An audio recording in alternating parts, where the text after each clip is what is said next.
And I'm back. I'm back. I'm back. I'm back. And I am joined by a very special guest, a person who I was afraid to even ask to be on the podcast. And he said, "Girl, you being dumb. You getting on my nerves."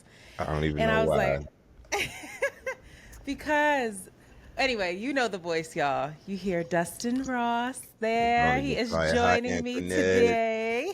What's up around the way, Curls? Now, this is what you call DEI, right? Because I ain't got no hair.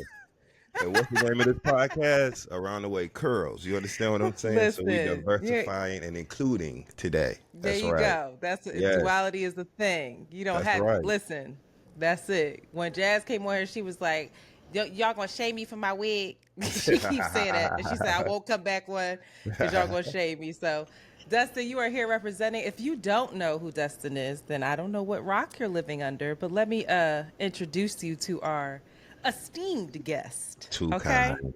Too kind. Dustin is a media personality, a host, a Mm-hmm. writer, a professional podcaster with both the Mm-hmm. Friend Zone and Holding Court with Ebony K. Williams.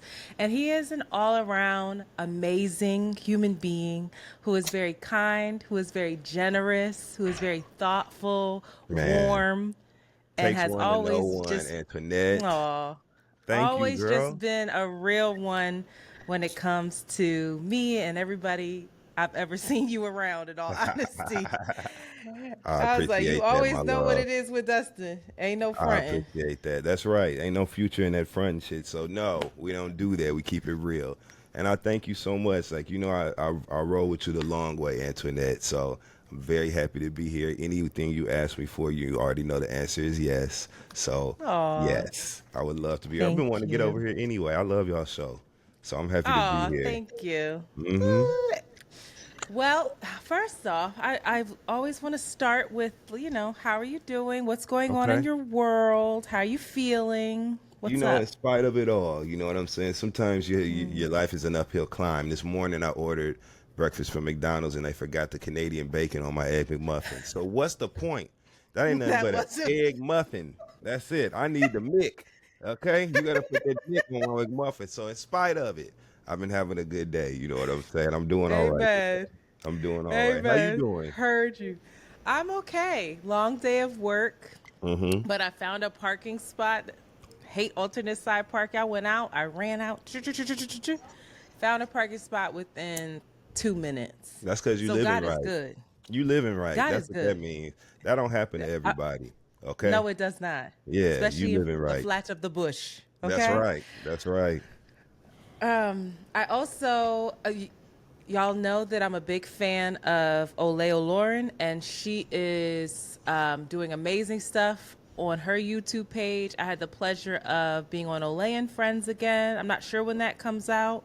It was a very spirited conversation regarding Yeah. this here rap beef. She's great. Shout out to her. She is She's like amazing. incredible. Yeah, for She's sure. so smart, Hmm. and like a, she this I'm like, girl, she's one of Yeah. these people. I've said it here before, but she came to this country at 16 by herself and like just That's immersed B shit. herself and beat us all at the game. She's so fucking smart. I'm like, girl. She's Yeah, incredibly brilliant.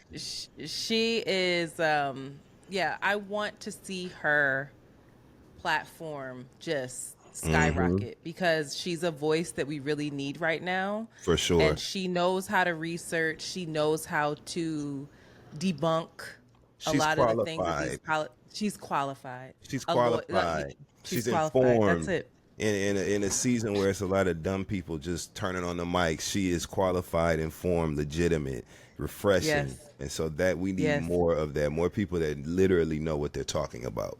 So Yes. yeah, Agreed. love her. Shout out to her. She's scheduled to be on here, but she big Okay. time, so she better bring her ass. That's right. But sometimes these big time folks got to reschedule. We Well, gonna this is a see. big time But show, so you know what I'm saying. oh, here Th- you th- This, go. this is big time things over here. Gas us, gas us. Hmm. Dustin, I wanted to ask you because I'm just Yes. curious. I saw your tweets and was like, oh no, is Dustin on Hmm. the wrong side of history? What did I say? Dustin, what's going on? It seemed, I'm Uh-huh. not going to make assumptions. Now Hmm. it seemed like you were team Toronto, Team Drake, and all of this. Oh yeah, that's because Is that still the case? Family Matters came out, and it really, it really affected, my lens on things. Family Matters was all that. Okay, I love the Okay. videos. He I was love rapping on he Family was Matters. rapping on Family Matters. Okay, I said, damn, you yelling on this song like Carl Wins, like the real daddy on fucking Family Matters. Nah, damn Drake. But yes, it's no secret I'm a Drake fan. I love Drake's music, always have, and it just is what it You is. like Drake's music or you I like like the Drake? music. I don't know Drake. Okay. All I know I is his heard you. music. And I think that's a problem Okay. that a lot of people have in this whole thing. We don't know nothing about Drake. What we know is his music. So to me, you like his music or you don't. All the rest of that shit is just people casting their opinions on a stranger, right? And I just refuse to get caught up in all that. So I loved Family Matters, Look at just like you. I love. Let me hear you say "OV ho, OV ho." I loved it. You know what I'm saying? You just here for the music. You ain't here for none of this Let me other tell you nonsense. something. I'm a real rap music fan. Okay, like I Okay. listen to rap music. Been listening to it all my life. My older brother used to force me to listen to records by EPMD and the Dayton Family, like real rap music. So I listen to it. You know me. We're friends. You know the kind of shit I listen to. So a Yeah. lot of this fodder and commentary that I hear is from people who are caught up in the sensationalized element of, ooh, it's a beef and there's something everybody's talking about. So let me pick a side. I'm not Okay. doing that. Okay. This is real rap, real rap music fandom over here. And I'm enjoying the Okay. show. I'm enjoying the songs that I like. And yeah, so you're referring to me tweeting. I think I tweeted like Drake in all caps or something like that. But it was when You Family said Matters Drake came out. greater than, greater than, Oh greater yeah, than, yeah, greater than. And yeah, I yeah, said, oh, yeah, I can't yeah, wait to record with you. yeah, yes. Because I'm telling you, family. So you ain't like Family Matters, Antoinette? I didn't think that it was gonna get the job done. I knew he was I ain't rapping asked on you it. that. I liked the, I ain't asked you that. but I wasn't viewing it like, so I gotta give you some background. I Okay, don't listen to Drake like that. I listen to okay, old Drake. When okay. Drake started talking all this like kind of gangster shit and then started being weird with people's women and weird with Mhm, young women and hate and like being weird with Megan and mhm. Serena and I even didn't like that Esperanza, I Megan was like, shit. yeah, I I was didn't like, I'm like that good. Megan shit. That was hard for The me. free Tory shit, it was like, Yeah, I'm good. I'm not attached to Drake in a way where I would be able to overlook that based off the art. I'll say that. got it. I also think that being a biracial and seeing him kind of move in that Mhm. way where it, to me, it seems like, oh, you're struggling with who you are and you want to be accepted in this community so bad. And Shanti and I have talked about it. So when I heard Family Matters, I was only listening to it for the beef, for the like, did Okay. you get the job done? Yeah, yeah, He ate Rocky up. I yeah. thought that. I was like, oh, you ate Rocky. I don't know why Rocky even did that, but Mhm. he ate Rocky up. But I just felt like he wasn't very focused. I felt like it was all over the place. Like he recorded that last verse after the fact, after he heard Kendrick's Euphoria, kind of threw it on there. And then I also thought the video, like, okay, you got a video, but like, you can't hide behind that, Drake. Like, we don't care about all these visuals and all your tweets and all your Instagram posts. Like, bar for bar, let's go. And Mhm. I just knew it wasn't going to get it done based off of the Pulitzer Prize winner that is Mhm. Kendrick Lamar. And Well, the help me fact that Kendrick understand. stepped on it like that, I couldn't even really enjoy it. And I found myself like, Kendrick just opened his mouth. Somebody hand him a Grammy right now. Like, I get it. I get Mhm. it. But we couldn't sit with it. He was just out. It was chestnut checkers. He was just outmaneuvered. Like as soon as that came out and then Meet the Grams, that's the most listened to one for me. And Yeah. I think I might be a sociopath, but I No, love no. that. Yeah, I you like what love you that like. song. For me, like, okay, if we're talking about, the sport of this, right? If we're talking about insults being traded or jabs being taken, it's funny to me that I've seen the conversation switch, right? Initially, everybody that I saw talking about it was saying how they were so happy that Kendrick, was bringing these layers and depth to lyrics at this point in the game and in this rap beef event. Kendrick was essentially leaning into like his lyrical prowess and his skill as a rapper, and metaphors and things that we had to decipher, all the think pieces and people, breaking down line for line. And Yeah. then when They Not Like Us, or what's the name of what's the new song, OV Ho?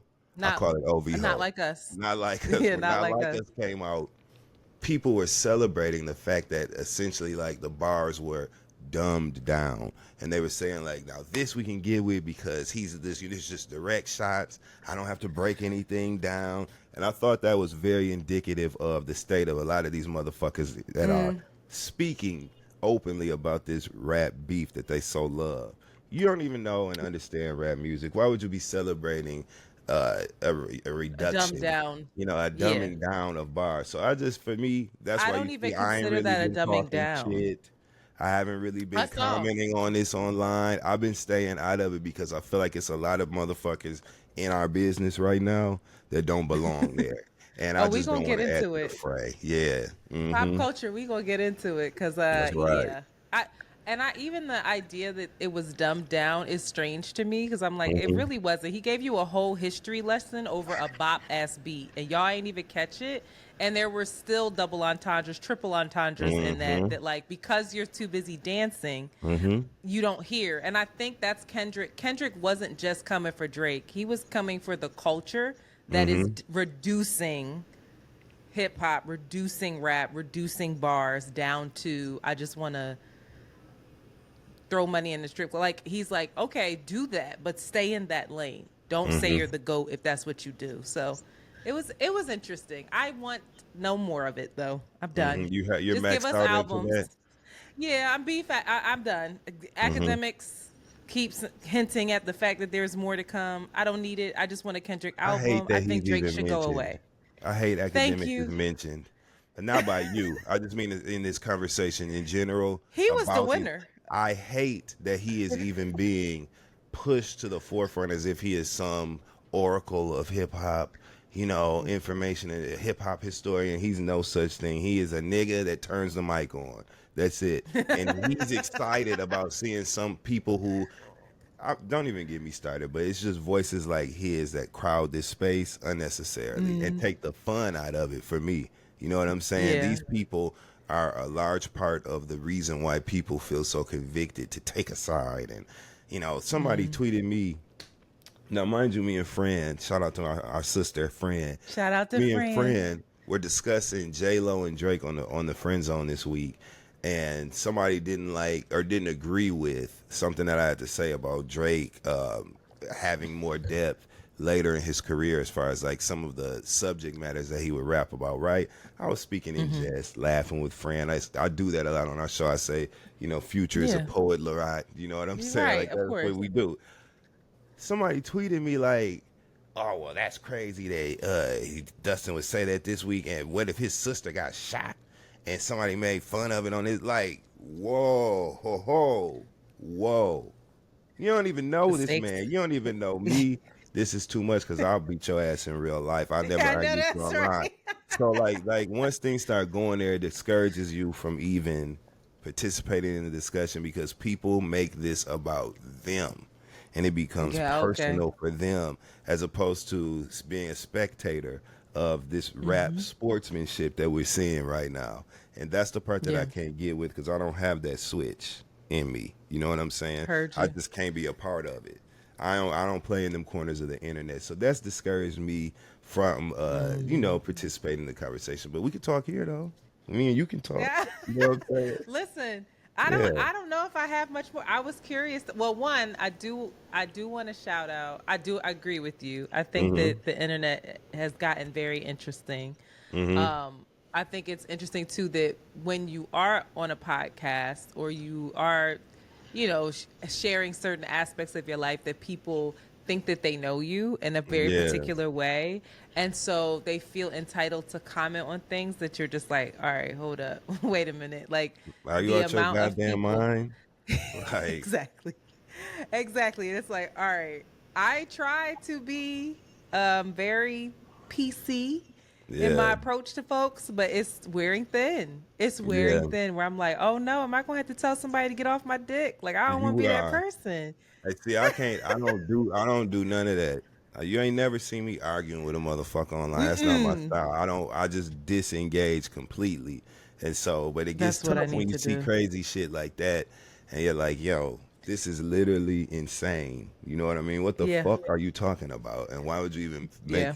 a statement like that? But whatever. Let me hear you say OV ho. Okay. That's Right. it.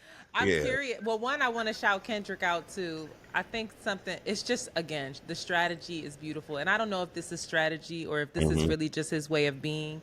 But the fact that he took the copyright off Mm-hmm. of his music so that all of these like folks that are on YouTube and they're reactors and they like will play the video or Yeah. play the song or They whatever and won't get react to it. strikes. Yeah.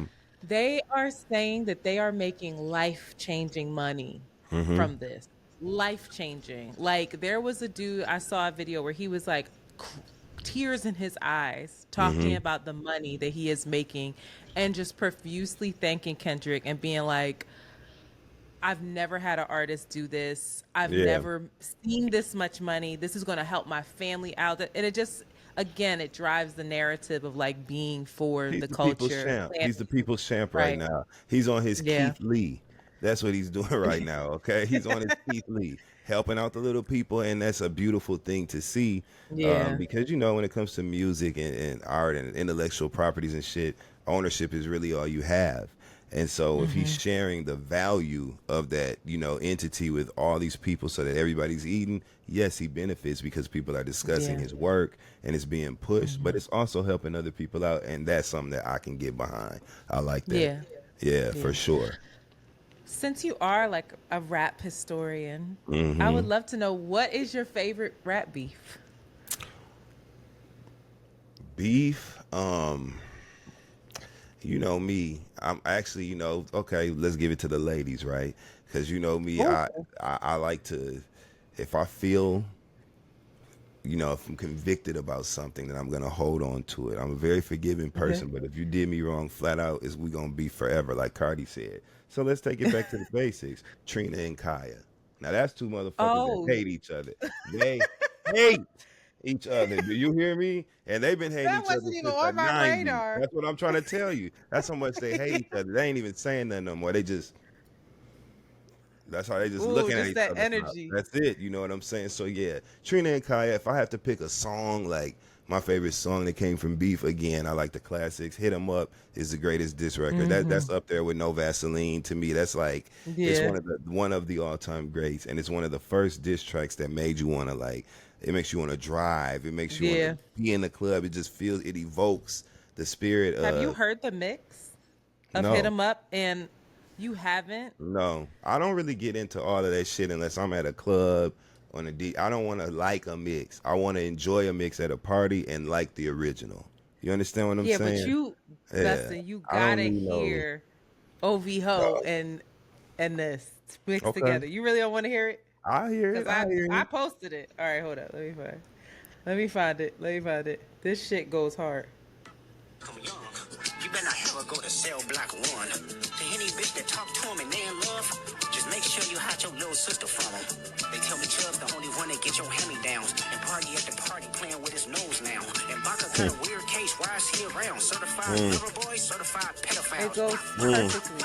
Dodge, fuck 'em up. I'ma do my stuff. Why you trying? I saw one where they were mixing it. They were mixing it with Pac's verses in it too. I was like, this is Yeah. like this is up all summer. I love it. I I just love didn't that. like that AI shit that Drake did. That AI shit with Tupac Mm-mm. and Snoop and shit. I didn't like that. To me, No.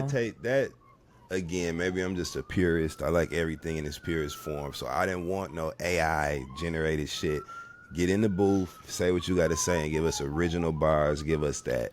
So I did not like that, but I did enjoy Family Matters. I still Okay. play it. You I know what I'm saying? That's Like fine. I did. Yeah, I did. That's fine. I'll let you play it I as did. long I as did enjoy we're it. clear. I think we're still clear though of Yeah, okay. it is what it is. You know what I'm saying? I just, People's champ. I enjoyed that. Yes, I did. No, Family Hmm. Matters goes, but it wasn't enough. So R.I.P. to Drake.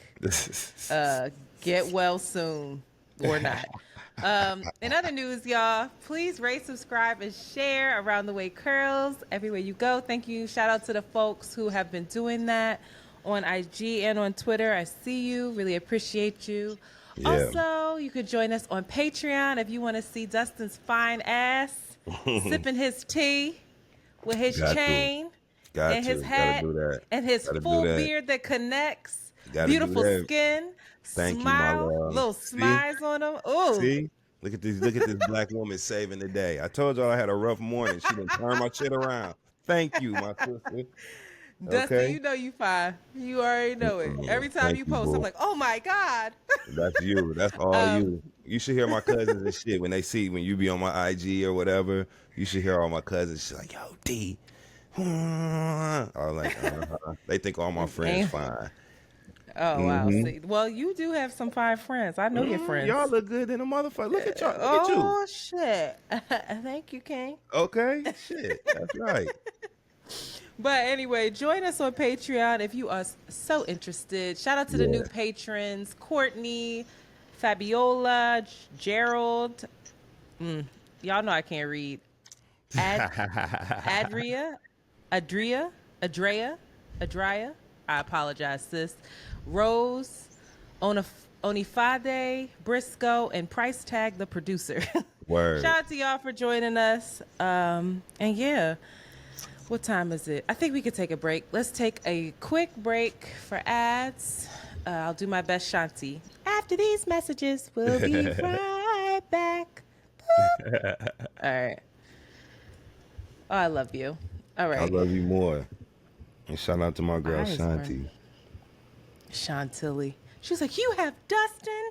I'm jealous. I was like, ain't nobody should have brought your ass then. She's like, you didn't ask him when I was there. Oh, man.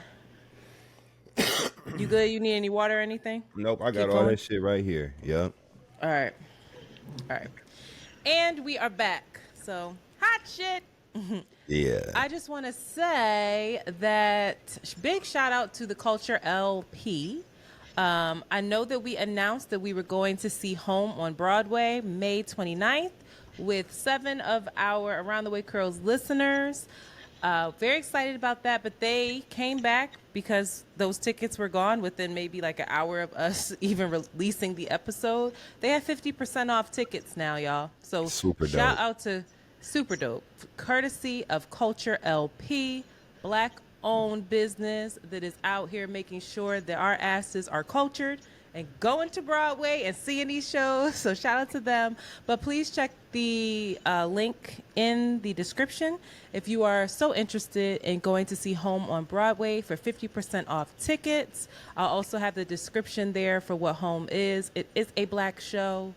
I'll just read it. It's a Tony Award nominated play. The New York Times calls an uplifting folk ballad about the pure in heart.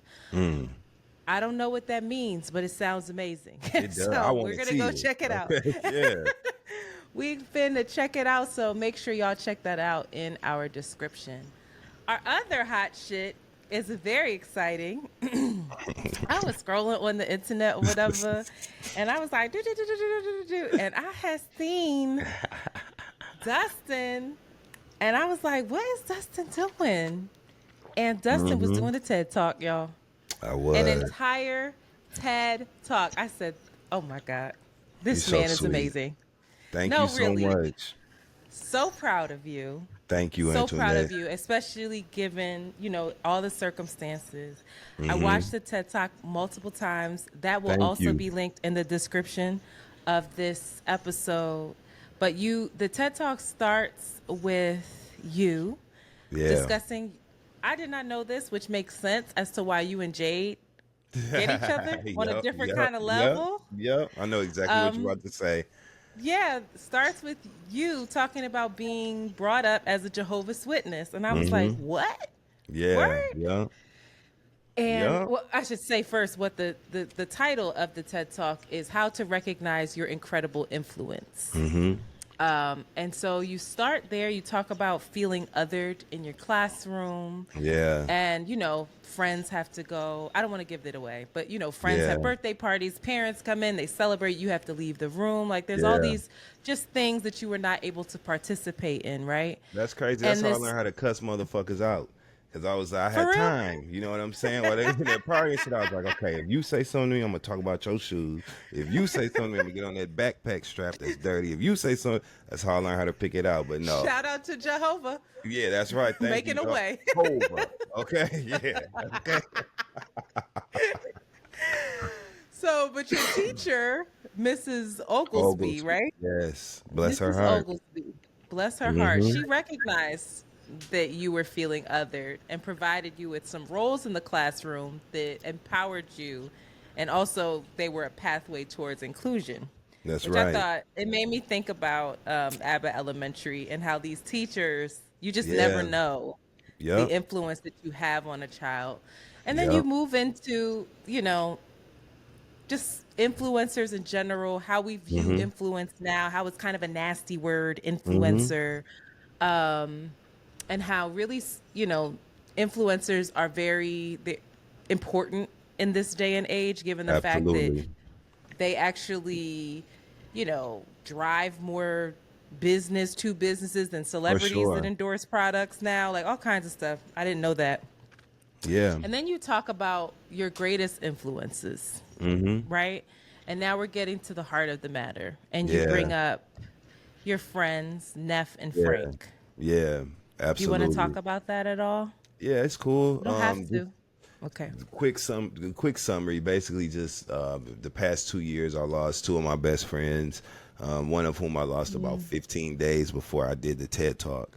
And so I didn't know if I was going to be able to get up there. I rewrote the second half of my talk. It was completely different prior to the loss of my dear friend Neff, but I rewrote it and still got my ass up there on the stage and did what I had to do. And so I used my grief to, I guess, just give me the clarity that I needed to really honor my friends. I just kind of flipped it, you know what I mean? Instead of being Yeah. consumed by all of that, I just chose to utilize it as an opportunity to highlight my friends and their wonderful lives and the way that they touched my life. So I was grateful for the opportunity. I actually was very, very close to canceling that, but it had been something I've been wanting to do for a very long time. And when Ted, invited me to be a part of that, I felt obligated to see it through to the end. And I know that they would have wanted me to as well. So I did what I had to do, but it was hot as hell on that stage. I was sweating. I wanted to get my towel and wipe, you know what I'm saying? But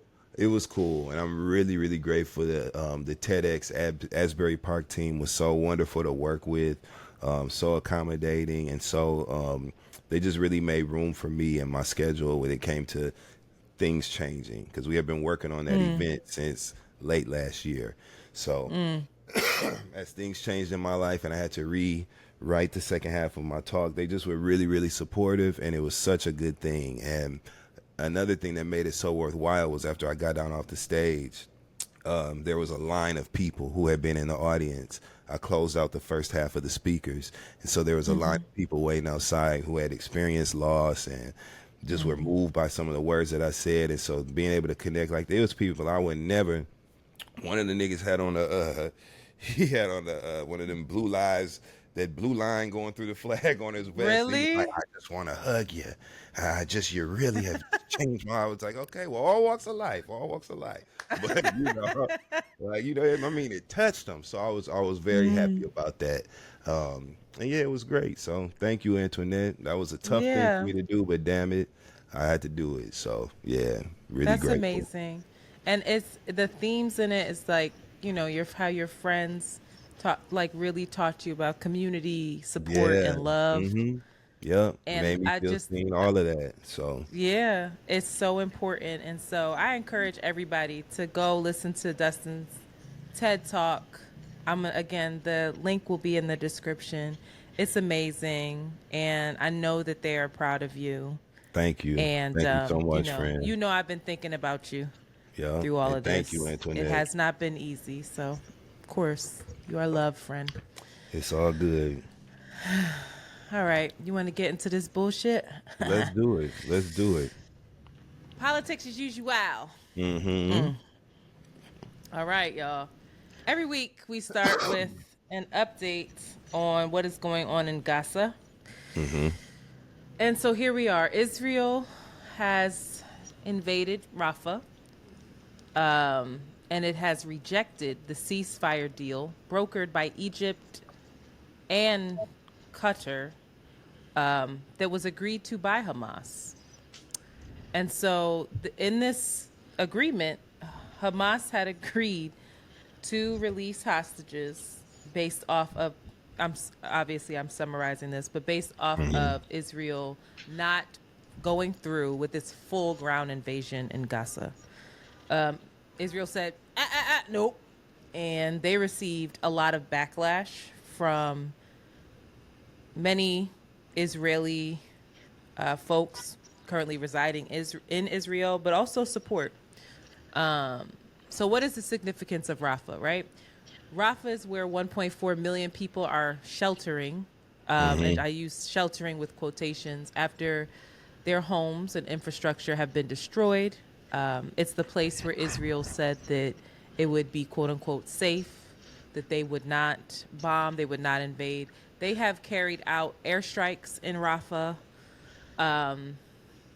Many people are still dying in Rafah from famine, from all kinds of disease, from... we don't have to get into it. I am tired of seeing dead Palestinian children and babies on my timeline, but that's what's going on. So the ICC, the International Criminal Court, is also considering issuing an arrest warrant for Netanyahu. Netanyahu is furious about that, and I'm going to play a clip so that you can hear what this asshole actually had to say. 1 second.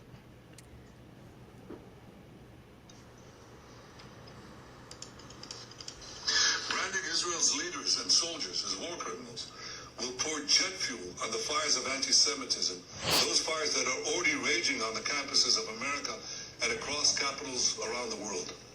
It will also be the first time that a democratic country fighting for its life according to the rules of war is itself accused of war crimes.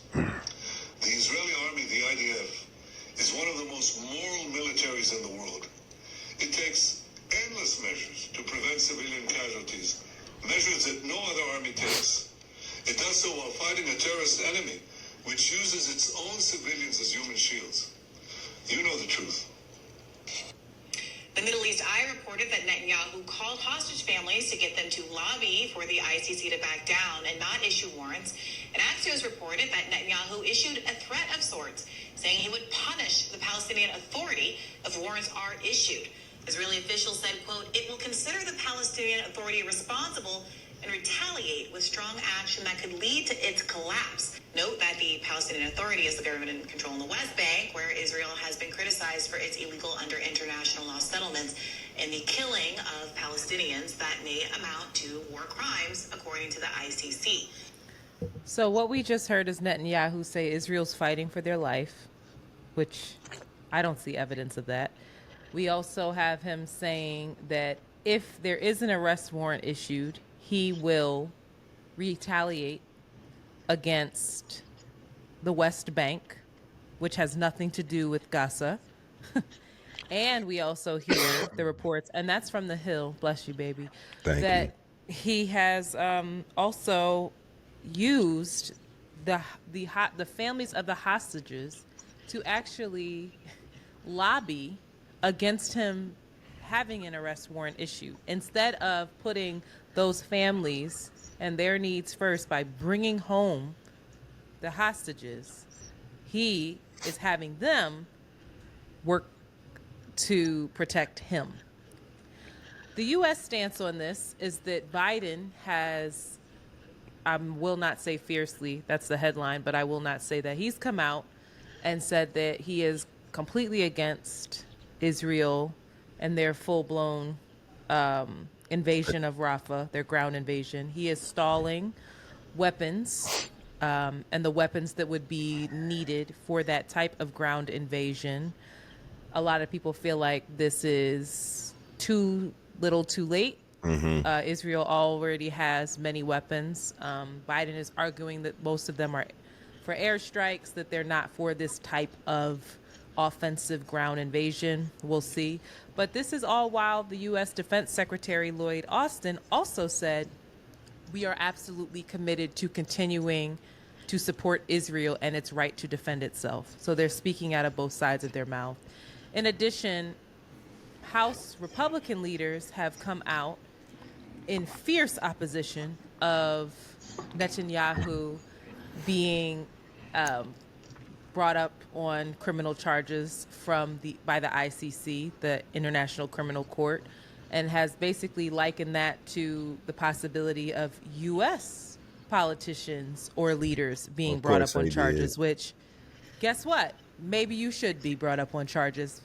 Anyway, this is also, lastly, and then I'll shut up, on the heels of Congress, the House specifically, passing a new bill declaring anti-Zionism as a form of anti-Semitism, which we've talked at length on this podcast. Those two things are not the same thing.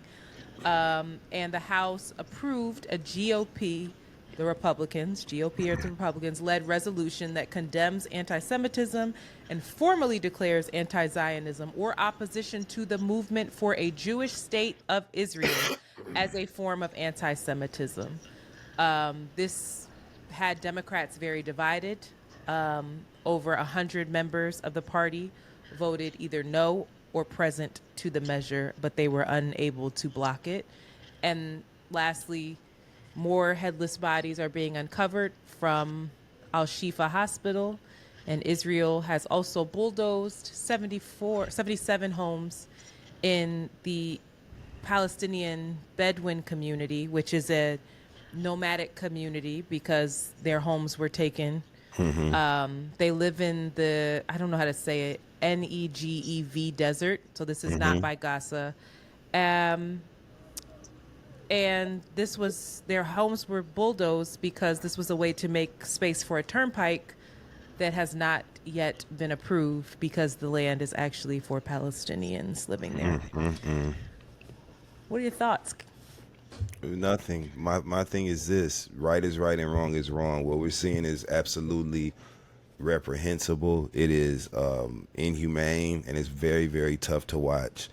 And I wish that there was more that could be done. I'm glad people are using their voices, and this is just another, but this is another example of people prioritizing their own interests ahead of the good of literal living, breathing people and children and babies and harmless people who have nothing to do with the shit that they're fighting over in the first place. So it's tough to watch. It's tough to understand that it is even going on as we're living and breathing and living our lives. And so I think that keeping people informed on the facts and on what's really happening is a great thing. I love that you do that here. And I know Jay's doing that over on Jade and XD and getting grown. So I love that you guys are doing that. And I just pray for all the families. I pray for all of them. I pray for the people in Palestine. Those are my curious. thoughts. No, I feel you completely. I'm curious to know if you feel like, because I'm feeling like this. I'm feeling like, talking about this isn't enough. I had someone on last week who is from a national war tax resistance coordinating committee, where she was talking her shit. She was like, yeah, I break the law, but I'm not paying my federal taxes. And there is a whole national cohort of folks who aren't either, which scared the bejesus out of me. Right? Where I'm like, sure. And she was a white woman who, I think is in a different position to take that kind of risk.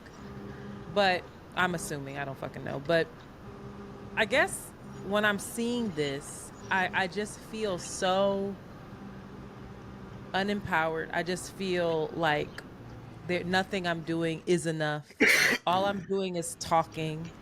I'm every day like, am I gonna get fired from my job? If somebody, like, who's gonna hear this? But I'm also like, fuck it. Like, I can't operate any other way. So I'm curious to know, like, and then if you don't talk about it, like, people were really upset with me specifically because I was tweeting so much about the rat beef. I was on there talking about, and on Instagram talking about the rat beef, and I was just like, well, I need a break. Like, I just need a mental break. Antoinette, and they were like, don't have to explain a fucking thing to anybody about your choices to tweet about what you want to tweet about. And that's the part of this Yeah. entire situation that is really sick to me, is that people are Okay. casting judgment on what people are deciding to speak about and what business is it of anyone's. Every week on this show, you're not obligated to share the information you share with your listeners, but you share the facts that you find relating this conflict, this global international conflict with your listeners, this genocide. You share the information with your followers. Who cares if a motherfucker is upset about you tweeting about the rap beef because you want to? You don't have to say anything about the rap beef or anything else. So don't ever get Yeah. caught up in all of that. Your intentions are pure. You're doing great work over here. And I see those same images that you see. And I wish that I could physically pick those children and those people up in my arms and take them away from all of that calamity. Okay? I wish Yeah. that I could. But we are not over there to do that. So how dare somebody judge you for deciding to tweet about something else? Those are the people that are the problem. Because what have their asses done? Where you at while you clocking Antoinette's tweets?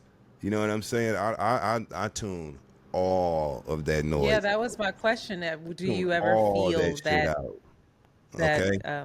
pressure? No. I hear you. Never, and I No. never will. I refuse to feel any of that pressure. It ain't no pressure for me to feel. None. Fuck you. And if you want to say something, your ass say what you want to say. Don't worry about what I'm talking about and what I'm doing over here, because I know how I feel. I know what I'm doing, what I'm not doing. I know what I can do, what I can't do. I'm governing myself, and everyone else needs to govern themselves too. Don't get caught up in that shit, Antoinette. You're doing incredible work with your platform and using it to inform the people who fuck with you. That's good work. So don't get caught up in that shit. You tweet about what the fuck you want to tweet about. And you tweet those very people that have the gumption and the gall, the unmitigated gall to even bring that shit to your desk. You tweet them, fuck you. Fuck you. Okay? That's what you Dustin, I tell love them. you so much. It That's what don't you make tell no them. sense. Yeah. That's crazy as hell. Uh, How dare people impose that sort of shit on you, who's doing the best you can out of the kindness of your heart to share factual information with people and allow them to come to the conclusions they come to, okay? But you're doing your job of sharing facts and how you feel about these things. You don't owe any of those cackling naysayers that have the, like I said, the audacity to even be policing your tweets like that. You know what I'm saying? What the fuck do you mean? Well, I can't believe you posting about the rat beef and that. Why you even know what I'm posting? Since you're so fully immersed in this news about the world conflict, you should have had your ass over there reading the headline somewhere instead of on Antoinette's fucking timeline and stories. Okay, so let's be real about this. Don't ever get caught up in that, Antoinette. You let those people sit and spin. That's what you let them do. God, I love you. Moving right along. You answered my question. Heard you. And Hell when yeah.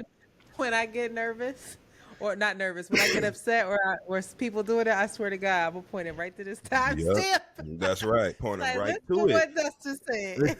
It's so ridiculous. It's so unfair, and it's so counterproductive to what you're trying to do, right? Which is encourage people to find some sort of solve for this problem that's going on right now. It's not talking for the sake of speaking up. You're sharing information and hoping that it reaches people who have access to making some changes with this shit that's going on. It's not Yeah. performative. Okay, it's not, you're not posturing. This is really what you're doing. So what the fuck is it to somebody else? How dare they even not fix their mouth, because I guess they wrote it. How they fix their fingers to say, you know what I'm saying, that you had done that. That's crazy as hell, man. Ignore all that shit, Antoinette. This is a good thing. It's good for me to hear it too, because I know that I have been guilty of it in the past, of being like, well, why aren't you saying this? Like, do you see what's going on? And again, I just, being on the other side of it, I have more accountability of like, you don't know what's going on in people's life. Like, I needed that distraction more than I could even tell you from what was happening in my world last week. And I ain't needed nothing it. wrong with that. Yeah. So this is a lesson to everyone listening. Moving right along. Have you seen Vivek Ramaswamy? Did you I hate see even this hearing yet? his name. I hate him. I do. Did you? I know, but baby, And I always have. the way that I feel bad for him almost I do. I'm gonna play this clip because he had He had Ann Coulter on his podcast. You know who that is? Little raggedy, Unfortunately, I do. ragamuffin, Raggedy Ann. rag doll of a Yeah. woman. Hmm. Okay. And you didn't see this Horrible clip yet. I'm looking gonna let you. woman too, by the way. I'm gonna let you respond to it in real time, right? Yep. And that's why I brought on today somebody who I think has some thoughtful perspectives on the future direction of our country, of our conservative Listen to movement, that. Thoughtful and on this question of perspectives from Ann nationalism Coulter. and national identity. Somebody who've been ready? fascinated by for a long time and have interacted with on social media, but for the first time we're having a at least live form conversation in the offline sense of it. It's Ann Coulter. So Ann, thanks for coming on, and I'm looking forward to our conversation today. Me too. Thanks for having me. That was a fantastic opening monologue. I too am a fan of yours. I'm going to make a point of disagreeing with you so that it will be fun. You are so bright and articulate, and I guess I can call you articulate since you're not an American black. Can't say that about them. That's derogatory. And that was a great opening segment. Lots of things to talk about there. Oh, and I agreed with many things you said during. In fact, probably more than most other candidates when you were running for president, but I still would not have voted for you because you're an Indian. We'll get back to that. That's why. So Why she you goes laughing? on. Why you laughing? Because wasn't he laughing when she said? Did I hear him chuckle when she said that shit about Yes. American blacks and not being able to call them articulate? I heard him You chuckle. did. Right? Okay. You yeah. did. Choke on it. Both of them. That's what. Both of them can just be thrown in the same pile. To me, I am completely let. There's a song from back in the day. It's a dance song from the '90s where they be like, "Let them hoes fight, let them hoes fight, let them hoes fight." That's how I feel about those two. Let them hoes kill each other. I could care less. Let them Oh fight. God. But can you she goes on to try to explain what she meant by that? You're an Indian, and she says, "Oh, it's because basically she doesn't trust immigrants. She feels like immigrants probably have like malice towards the country, and he's not a fucking immigrant. He They is an are American." both so stupid that it's the most stupid dialogue you've ever heard in your life, and that's why I don't care. I think that they are what I each hear other you. deserve. They're what each other deserve. Truly, He deserved to be like you cooked like wanted that. to be in that. You wanted to be in that house, in that Also, group, so bad. what do you need to add clarity or layers to? You were quite literal in what you said in your declaration, and when you said I wouldn't have voted for you because you're an Indian. And she put a pregnant pause right there after she said the word Indian because she wanted it to have some weight. You knew exactly what the fuck you were doing, just like you knew what you were doing when you made that little jab at the blacks, talking about if you're not an American black person, you can't say that. No, bitch, you can't say that to me. You can't say that to me. Rotten ass. I have a very clear disdain and disgust for the Republican Party, for any politicians who are biased, racist. All of that hatred, all of that energy is really something that does not compute with me. I have a long-standing and well-rooted hatred for Ann Coulter. That has been something that I've enjoyed, to be honest with you. I love hating her, okay? And I hate his ass too. So hearing them Hate the two, way that you walk, the way that you talk, hate the come way that on, you K. dress. Dot. Come on. Everything about her. So hearing those two do that, hearing her do that to him, that's exactly what he gets It for even is. sharing space with her. That's what you get. The same conversation can be had for these people, these media platforms that are having people like Nemarada Haley on there, okay? And having people, you I know what I'm love saying? you. Having Say her people name, like her, 'cause it having ain't people Nikki. like okay, having people like Split Ends ass Candace Owens on their platform, you know what I'm saying? You get what you deserve. The backlash, the lessening of your legitimacy in media for platforming these people. You deserve that for laying in bed with people like that. That's what you deserve. So tear his ass up, Ann Coulter. Who cares? They can implode. Yeah. That's the Cheska problem. created a whole you know how she get on The her leopards. thing, a little diddle, and she was talking her shit. I love her. I howled. I She said, makes me "Girl, laugh so hard. Yo, she was like, did it straight face, like you thought What? you were welcome at this table? You never thought them leopards would eat your face, huh? That's what she said. They said, That's slow it down exactly what now. she said. I thought the leopards would eat my face. And you better not try So to come funny. back over here. You Oh, there better ain't no not. over here for you to come to. There's no over here for you to come back to. None. We live in a society where a lot of people kind of hitch their wagons onto the spirit of being contrarian just for the sake of. If something happens to be the right thing and the just point of view, you know what I'm saying? If the majority of people have that opinion, then there's a lot of people who are excited by the thought of just being controlled. I'm not doing what everybody else doing. I'm not. See, ain't anybody else gonna tell me how to think. It's not Right. always about that. While that does exist in some conversations, that's not what we're talking about. When it comes down to right and wrong, At nobody's all. trying to influence you to group think. It just is what it is. And so a lot of people like the sensationalism of being other or being, like I said, contrarian just for the sake of, and they speak out about it. And I really hate it because it's often an uninformed opinion. It's most often an uninformed opinion. It's just somebody that want to say no because everybody else saying yes. And that's a very dangerous game to play when we're talking about world issues and things that affect the day-to-day livelihood and well-being or lack of well-being for people. You know, it's not a game to be played to show not a that game. ain't the one and you ain't thinking like everybody else. It's not always about you. It's about what's good for people. And so I hate all those voices. I hate all those opinions that crowd the space. And I hate the fact that people are hatching onto that. All that fresh and fit shit, Candace Owens, all those disgusting ass viewpoints that, again, are contrarian just for the sake of. I hate them personally. So they They're all, contrarian for the sake yeah. of money because And it it, sells. And that says something about the greater society that's eating it up, in my opinion. Because if we didn't eat it up and it didn't go viral and it wasn't this thing that we had an appetite for, they wouldn't do it. Candace Owens wouldn't do half the shit she does if it didn't bring her the money that it brought her. Because these viewpoints are fairly new and as from soon as her they end. started pulling them contracts off from underneath her ass, look what she did. Pander right to the black people. And they took That's her what in. I'm saying. Because we And need to hear what she has to say too. Every black people are not a monolith. Every black person don't have to vote Democrat. We got all that. We know that. You know what I'm saying? We don't need her bald eagle face ass to tell us this. You know what I'm saying? We know that. We don't need her to be a talking figure, a talking head. You know what I'm saying? Like we didn't need her. Right. And so that's just No. where I'm at with all of that. I can't stand that. Oh, I love you. Well, Yeah, love that's you the too, Republicans.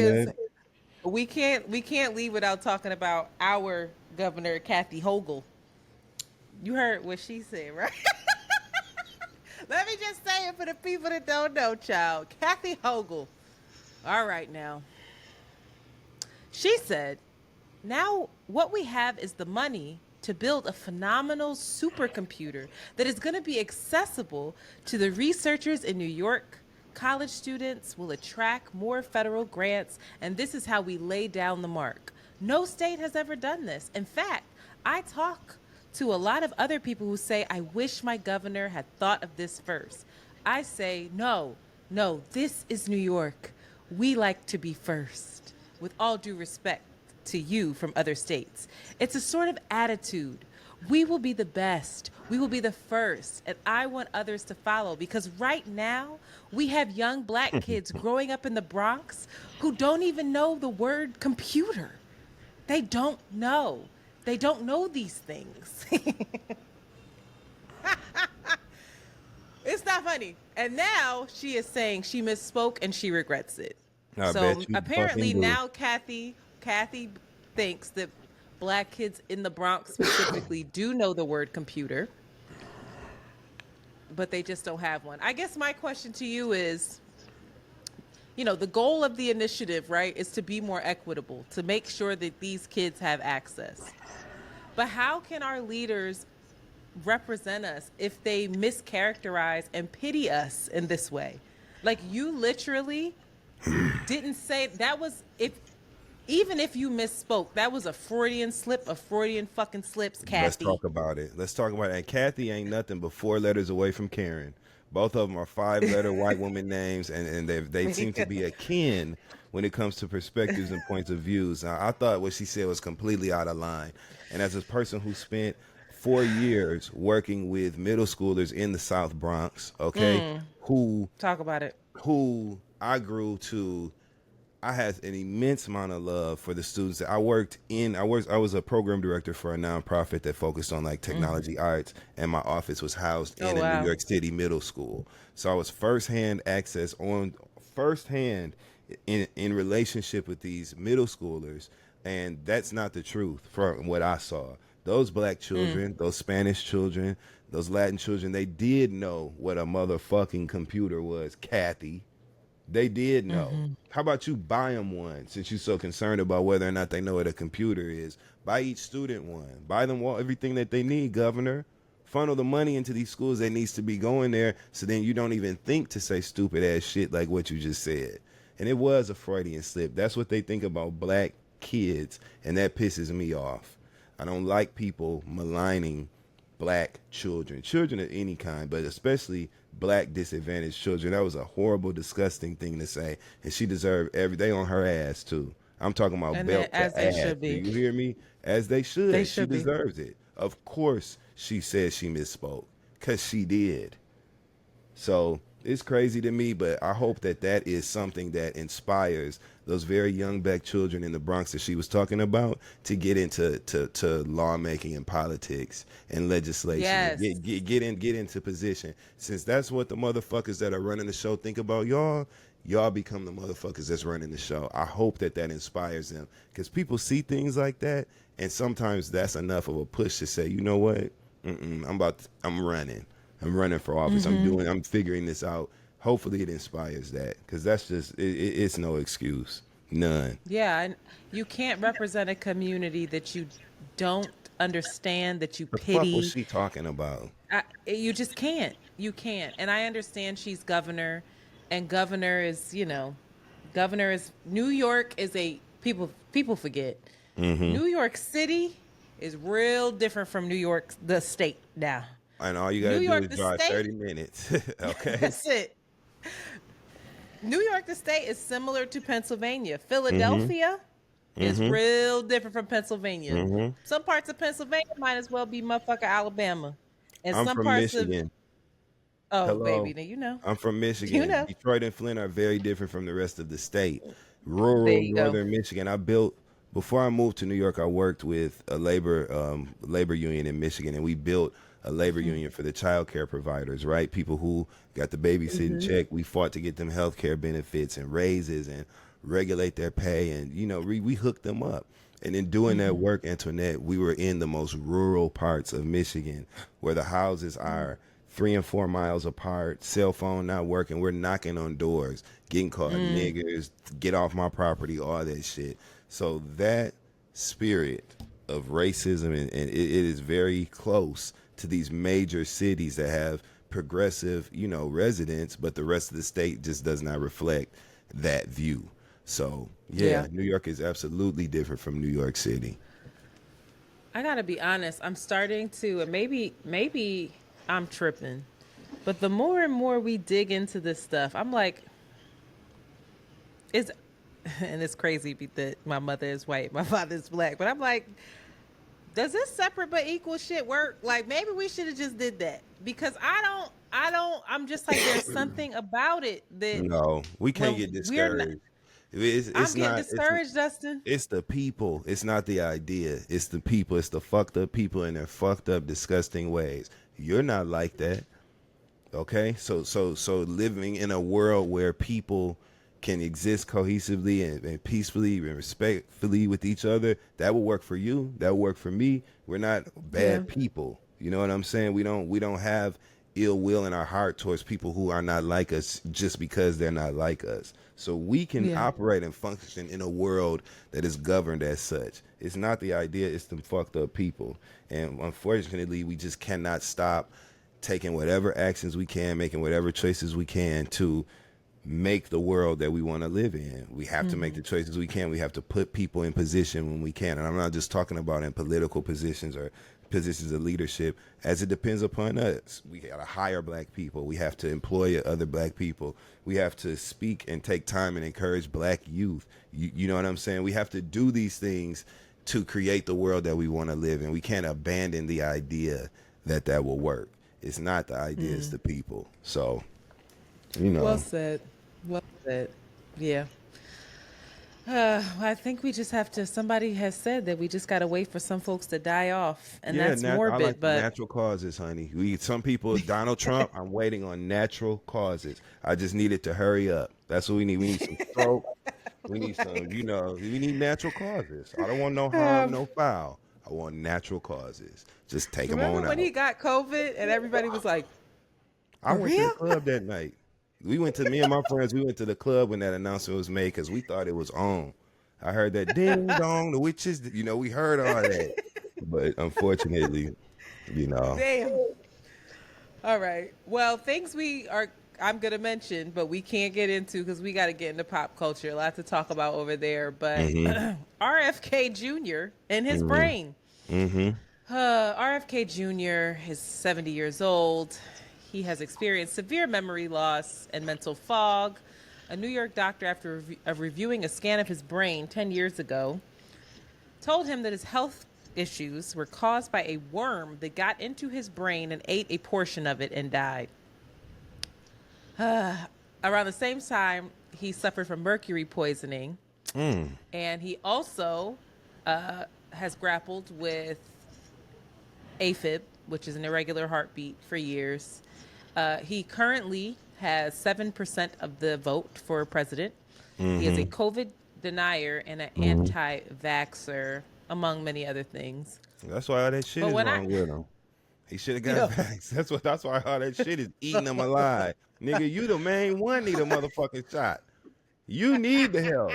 The way that way that worm done turns you every which way but loose, everything breaking down and shit, that nigga need an oil change. God damn. He's fighting to get on the ballot in different states, but he's been trying to seal these records, and it came out that a worm ate half his brain. What are we even talking? We got Biden, who's on Biden. God bless him. I'm praying for Joseph Robinette, but Biden is obviously deteriorating a bit, but he's still getting the job done. I ain't hating. We got Trump, who I'm sure has a whole plethora of issues with his health. And then we got this fool.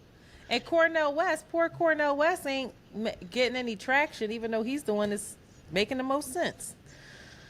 Can't get into it. Anyway, House Dems have stepped up, House Democrats, and saved Republican Speaker Mike Johnson after Marjorie Taylor Greene attempted to oust him. Democrats voted present instead of voting for Hakeem Jeffries, who is the minority leader, in order to stop chaos from ensuing. Because they was like, we still got to govern, and if y'all oust this person, then we can't even govern. So we'll save your ass this time. But I really hope that the Democrats remember this and figure out a way to properly message this to show how chaotic the Republican Party is, which they fail at. There is a Trump trial going on in New York. We should be paying attention to it if we can. Stormy Daniels took the stand as of recent, and apparently Trump's lawyers wanted a mistrial because she gave very, very detailed information on her affair and the sex with Donald. And she was like, listen, I'm going to tell the truth because, and I'm going to give you all the details because I'm on the stand and I want y'all to know I ain't lying. And So ask me again and I give you the same details. Okay, that's right. That's what she They gets. said the judge stopped her. Farting and shit, farting and falling asleep and shit all in court. Just a nasty, filthy motherfucker. He has. He's been shitting on himself and farting all in court. He's fucking disgusting. He's disgusting. Well, he was cursing during her testimony, and the judge had to instruct him to stop cursing. The judge has been fining him for speaking about witnesses because he's not allowed to do that. But it seems like Trump really wants the judge to throw him in jail because he knows that will help his campaign. It will make him seem more like a martyr. But the judge has denied the request for a mistrial based off of her testimony. She was cross-examined today. Today is May 9th by Trump's attorneys, of which apparently she was very feisty, but very consistent in her story. And so we'll see what happens there. And finally, Missouri. There is a bill to ban all child marriages in Missouri right now. And this is running up against resistance from Republicans in the House, the state House of Missouri. Many, not just one. I'm going to read a quote from one of them, though. Dean Van, I don't know how to say his last name, Schoiack. He's the vice chair of the committee, and he said in an interview that he knows people who got married as minors, including a woman roughly the age of 17. The couple, he said, is still madly in love with each other. Why is the government getting involved in people's lives like this? What purpose do we have in deciding deciding that a couple who are 16 or 17 years old, their parents say, you guys love each other, go ahead and get married. You have my permission. Why would we stop that? In 2024. Now, in he dumbed it down to... 2024. Thank you. He dumbed it down to 16 or 17 years old, but obviously people are arguing. One, they're still kids. But two, this runs the risk of a 16, 15, 14-year-old getting married to a 30-something-year-old and being obviously taken advantage of and groomed. Now, a 16 or 17-year-old, if you're that much in love, why you can't wait a couple more years now and make sure? What is going on? And this isn't even worth our intellectual capacity. But this Dustin, is fucking ridiculous, Antoinette. This isn't even worth. There's no way to intellectualize a grown ass perverted motherfucker from Missouri saying that kids should be able to fucking get married no matter how old they are. That is crazy. They can, and what they do is they try to wrap it in language to shift the focus from where it goes. Notice the motherfuckers kept saying, what if a couple, a 16-year-old couple, 17-year-old couple, completely ignoring the fact that their grown ass and other Chester the molester ass motherfuckers are going to flock to Missouri to do what they've been doing behind the scenes all this time openly now because they have legislation to support it. That is so weird. I see headlines every single day about youth pastors, police officers, lawmakers who have been busted doing unspeakable things with children and youth that have no business committing sex crimes. They're committing sex crimes against kids, and they're busted every day. But they want to talk about drag queens at the library. That's what Dustin. You took. Or you want to say that a child can't change their pronouns? They too young for that. They can get married. You can get married because you're in madly. But you cannot change your pronouns. You are lost. Make it make sense, Missouri. What the fuck is going on? Like we're literally going. We are going so far back that I'm just. It's so unnerving. Disheartening. It's like frightening. It's frightening. Yes. Straight up frightening. For they want us to be on The Handmaid's Tale and Roots at the same damn time. That's what they want us to do. That's what they want to turn this motherfucker into. The Handmaid's Tale and Roots at the same damn time. Okay, and they want to kill all the Batty boys. They want to kill all us too, and they want to get rid of us, get rid of y'all. Get rid of everybody except the people that's like them. And it's just not going to happen. So they can try all they want to throw this legislative spaghetti at the wall and see what sticks. There's no way in hell people are going to stand for that. They're just not going to do it. No, you don't think so? No. And for the party that claims to be so principled on righteous families and what's best for families and children and shit, the fact that they would even open their mouths to support some shit saying that fucking kids can get married, that is blatant to me. That's blatant. And so you just got to be careful. All this talk that they doing about the border this and immigrants that and sexualizing children and shit, it's y'all ass that's doing that, trying to turn a child into a legal adult to be married. That doesn't even make fucking sense. So it's utterly ridiculous, and it's very telling of the state of that party. So figure it out, Missouri. You know what I'm saying? Hey, Missouri, the show me state, show me that the children in Missouri matter to y'all that much, and get that insanely disgusting bill the fuck out of here. That is crazy. There's no reason to allow children to get married. Well, None. the law is that they can. The bill is to prevent it. So right now, it's legal. That's well, what's the reverse. worst part about all this. No, but that's right. But it makes it worse. It's like, so right now, you mean to tell me this is going on? This has been going on. There's been no regulation of this. We're just now in 2024 thinking about the fact that this is an issue. It's wild.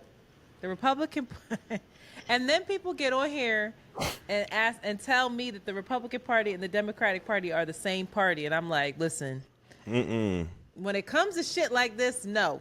When it comes to other shit, maybe foreign policy, even we can talk about it, but no, they're not. Right.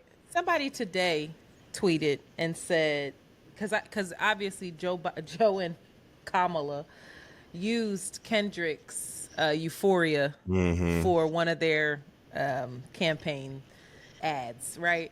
And I was like, this can't be fucking real. Like, are we kidding? And someone tweeted doing everything but canceling that student loan debt. And I was like, that's not true. Like $1.4 billion of student loans have been canceled. The other day. Jessamine just posted a video of her jumping for joy because her student loans were canceled. I know people personally in my life whose student loans have been canceled. He also has tried to cancel student loan debt, but again, the Republicans blocked it, sued him. Like, it's all tied up in the courts. You and Ebony talked about this on Holding Court. It's just like she said, this is not going through. Shout out to Ebony. Like, we need to be more critical thinkers than that. And is Joseph Robinette genocide, Joe? Absolutely. Two things are true. Yes. Is he getting some shit done over here? Yes. Would Trump be any fucking better than Joseph Robinette with this situation with Netanyahu? No. Would Trump be worse? Yes. Yes. And that's what we have to remember. You know, I think a lot of us share a lot of the same frustrations with our current administration. But I don't want that to overshadow some of the progress that has been made. And I'm so glad you brought up those student loans getting canceled. There's a lot of other things that have been done too. But again, listen, we all make our choices for ourselves. I know I'm not voting for Donald Trump. I could just tell you that right now. Right. I'm not voting for Donald Trump. And I'm also not going to sit out and not exercise my vote.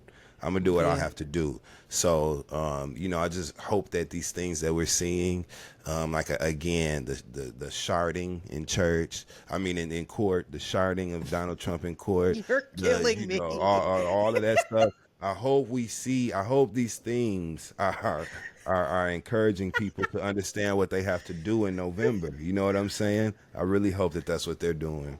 Because, his nasty, sour, underarm ass was in that goddamn court, stanking it up. And, courtrooms ain't even got no windows, no way. That's an interior room. So it was just trapped. No ventilation. Suffering, baby, shit. So, yeah. Oh, my God. I love you. All right, I have a feeling that I know how you going to feel about this next one. Pop culture, DJ Vlad. Dustin, I'm stressing you out today. I'm sorry. All right, let me just set it up for the people who might not know. You know me, so you already know how I feel about shit like this. I swear to God. But go ahead, do your thing, Antoinette. All right. Let me set it up. Okay, so during this whole rap beef, okay, everybody's on Twitter having a field day with the things, and DJ Vlad hops in. He says Kendrick's Not Like Us needed a better mix. It takes away from the song. This shit just dropped. It's like a cultural moment. Everybody's Crip walking in the house. We ain't Crip. We ain't in LA. We fucking, I don't know. I saw Mark Lamont Hill say on his YouTube that the East ain't really going up. The East Coast ain't going up for Not Like Us. Not true. They playing it. We in the going I up was for out it. this weekend. They playing it in the clubs, literally. I'm playing it in my car. I'm rolling down the street with my headphones in. Somebody playing it. We looking at each other like, yeah, okay. Everybody's playing this shit. So untrue. But Morgan Jerkins, Rodney Darkchild Jerkins' niece. Okay, to be very clear. Nobody knew that though at the time. She wrote, "You are white" in capital letters. This is a black folk affair in capital letters. Vlad responds with, wait, so a professor and then @ Princeton, tags Princeton, is telling me a white person shouldn't be allowed to voice their opinion about hip hop? Is that how you interact with your students? She responds, what I'm saying is that you put your opinion in a discussion that's not needed. This conversation is and should center black people, not you. He says, don't try to change your words now. I'll be reaching out to, tags Princeton again, about this on Monday. She says, semester's over, Jack. She didn't say that, but semester's over and my contract is completed. But thanks for trying to bully me out of a job for centering black people because you got your feelings hurt. Very retaliatory, huh? Nice tactic. Anywho, they go back and forth. He even says it's called a permanent record. Every university has one. I went to Berkeley myself. So basically saying, I'm still going to report you. It'll be on your permanent record. So this shit is going to follow you. I am going to fuck up your opportunity, right? She's a Princeton graduate. They going back and forth, back and forth, back and forth. Social media ate his ass the fuck up. They were like, hold up. Because now you got to rain on our parade. We were having a good time over here minding our motherfucking business. You hating on Kendrick's track was unnecessary. And this is you weaponizing your whiteness. And we don't really fuck with you like that, which is an interesting thing because Vlad is very successful in his own right. His YouTube page does crazy ass numbers. Thanks to us. And obviously, thanks. That's what I want to get into. So recently, he then responded after a day and wrote, since it's Monday, let me clear the air and state that I never had any intention of filing a complaint to Princeton for former professor Morgan Jerkins, saying that white people aren't allowed to comment on Kendrick Lamar's music. She trolled me and I trolled back. At the end of the day, it created an interesting discussion about race relations in America. I will be discussing further in my future interviews. People ate his ass the fuck up on that because they were like, nah, dog, that's not actually what you did. What you did was weaponize your whiteness and you tagged the university. So you did want them to see it and you did want there to be some sort of retaliation. He has since apologized, done a better apology and said after much, I don't have the quote in front of me, I thought I did, after much reflection, I was wrong and I apologize. It was very brief and that was in summary. Too late. First of all, we've been sick of DJ Vlad for a very long time. Like, DJ Vlad really has been skating by, you know what I'm saying, because we didn't see him. He's, you know, his interviews on his YouTube channel, he's not seen. It's just a straight camera shot at the talent, which is at the why, subject. yeah, I think that he's gotten as far as he's gotten because it hasn't been about who he was until he made it about who he was. DJ Vlad has been talking shit about things that have no relevance to his life, his existence, his history for a long time. We know recently he had some shit to say about Taraji when she was speaking about the pay disparities in Hollywood. He basically was saying how she should be happy, what she done, she should be happy, she crying. Who are you to fix your fucking mouth as a white fucking man to speak on what this black woman is talking about and her experiences in Hollywood when we all know she deserves to be paid appropriately? We all know that pay disparity is a real thing that exists for real. What are you even talking about? So this is just another time where his mouth, thin-lipped mouth, wrote a check that his ass can't cash. And so here we are. You know what I mean? I don't feel sorry for him.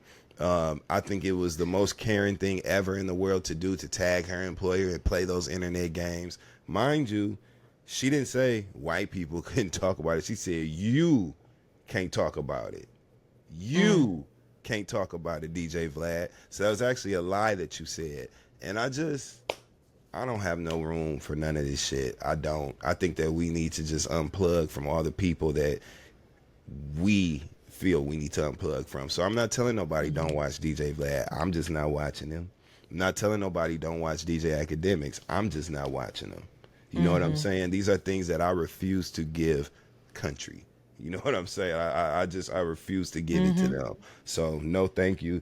DJ Vlad got exactly what he fucking deserved for running his mouth about some shit that he had no business speaking of, and do it to get him again. Every time he fixes his mouth to say dumb shit, foot to ass, straight up, every fucking time. He deserves it so that he can learn a lesson and move.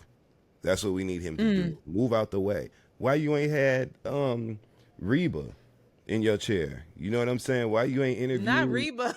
You know what I'm saying? Why you ain't interviewed? You get on my nerves. You know what the fuck? Where they at? You know what I'm saying? Where is hell, Gwen Stefani? Shit, interview her. Where get them? Go talk to Well, that's them the about thing. their stories and get out of here. It's interesting because this is what's interesting to me, right? With people like Vlad, specifically him, because he is white. So his initial tweet is about a song, right? It is about hip hop. DJ Vlad has positioned himself as someone who is a journalist of sorts, interviewer of hip hop, whether we like it or not. He's positioned himself as that. And we, the collective community, not me or you, apparently, but the community has put him on a pedestal where he has right, in my opinion, to that position. Because why the fuck is he as successful as he is? We are contributing to this success. And I thought it was interesting. It's like I keep going back and forth in my head around this spectator versus being a part of the culture. And Van Lathan had a really great tweet. It was a long ass fucking tweet. Shout out to Van. I don't know how to, I guess because he pays for his thing, so he gets more characters. It was like a book. It was like, damn, bro. But it was ridiculous. But he said, uncomfortable truth time. The world feels entitled to Black American culture. I'm going to skip some stuff. Since that culture remains our biggest export, we sell it. Because we sell it, everyone consumes it, then thinks it's theirs. It's not. Our culture, like any other, based on shared history, pain, ingenuity, inspiration, and pressure. There was a paid tax. Like any other culture in existence, you can't walk in and out without an understanding of that tax at the very least. It would be silly to think that. And I think it's a great point. Both points are, like, I think that's what a Vlad is not understanding. I think a Rosenberg might get it a little better, that like, you're a guest here. Act accordingly. I think Rosenberg's got his ass torn up a couple times. Man, he still for ain't not lying. understanding that. Oh, really? Because I don't listen to it as much. I think with DJ Vlad, right? Because I think you're right. I think the case is a little bit different with DJ Vlad because we don't buy DJ Vlad's opinion, right? DJ Vlad essentially tells the stories of the guests that come onto his platform, right? So I think that's why people took umbrage with him sharing his opinion on that song and on this very culturally centered event that was taking place. Motherfucker, we ain't never asked you what you thought about anything. We don't even know what the fuck you look like, really, until we Google you. All Yeah, we do not is really. you're a vessel for Lunel, who else has been in his chair? Boosie, Tiny, all the people, all the talent that has come through his platform and told their stories. That's why we go to DJ Vlad's page. We don't ask him what he thinks about stuff. And somewhere along the line, he has confused a following that is ready to receive the stories of his guests as a following that is interested in what he has to say about something. And I think that's the difference when it comes to him. That's specifically. such a good point. You know what I'm saying? That's such a good point. Motherfucker, you Yeah. just ask questions. You don't answer them. You know what I'm saying? You ask questions, don't answer them, DJ Vlad. And I think that's that's where the pivot took place with him specifically. But you're right. Overall, the culture has been bastardized and holed out and all that, sold out, all of that shit. You're 100% right, and so was Van. It's so then what do you say to someone who, oh, I hit the mic, sorry. What do you say to someone like an Adam 22? Nothing. I don't have people like that around me. I love you. I don't have people like that around me, and shame on everyone else who is interested in what he has to say about things that he don't know nothing about. It's that simple for me. I love it. Don't he fuck in movies and shit? Isn't he like a porn star or something? He is a porn star now. Fuck. Yeah. We don't care about what you have to say about our music and our matters. And But his whole platform was built off of that too. Go play with hip-hop yourself. culture. We don't want. I'm not interested in none of that. You need to pick a lane. You know what I'm saying? That's Heard it. you. So then, you're saying, or I'm gonna ask you. Is there a level of gatekeeping that needs to be had for the culture? Yes. And if so, what is it? Where's the line? The